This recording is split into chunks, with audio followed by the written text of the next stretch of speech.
রাঙামাটিতে ট্রাক খাদে পড়ে ৯ শ্রমিক নিহত হয়েছেন, আহত হয়েছেন আরও ৫ জন। বুধবার বিকেল ৫টার দিকে সাজেক উদয়পুর সড়কের ৯০ ডিগ্রি এলাকায় এই দুর্ঘটনা ঘটে। পরে বিজিবি ও সেনাবাহিনী তাদের উদ্ধার করে। হতাহতরা সীমান্ত সড়ক নির্মাণের কাজে যাচ্ছিলেন। বিকাশে কম খরচে ক্যাশ আউটের লিমিট বেড়ে ৫০,০০০, প্রিয় এজেন্টও ২টা। ১৪ থেকে ১৫ জনের একদল শ্রমিক বুধবার বিকেলে ট্রাকে করে সীমান্ত সড়কের নির্মাণ কাজে যাচ্ছিলেন। উদয়পুর সড়কের ৯০ ডিগ্রি এলাকায় পৌঁছালে নিয়ন্ত্রণ হারিয়ে পাহাড়ের খাদে পড়ে যায় ট্রাকটি। ১০০ ফুট গভীর খাদে পড়ে দুমড়ে মুচড়ে যায় এটি।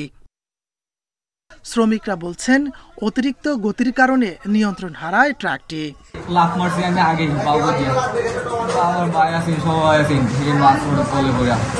নামার সময় ব্রেক কাজ করে না, তেমন একদম নিচে নামে। খবর পেয়ে পুলিশ, বিজিবি ও সেনাবাহিনী উদ্ধার কাজ শুরু করে। আহতদের উদ্ধার করে পাঠানো হয় খাগড়াছড়ি সদর হাসপাতালে। নিহত ৫ জনের মরদেহ রাখা হয় সাজেক থানায়। 90 ডিগ্রি সড়কের মোড়ে ট্রাক নিয়ন্ত্রণ হারিয়ে ওই যে পাহাড়ের নিচে পড়ে। ঘটনাস্থল থেকে আমি ৯ জনকে উদ্ধার করে হাসপাতালে নিয়ে আসছি। এখন ডাক্তারের ট্রিটমেন্ট চলতেছে।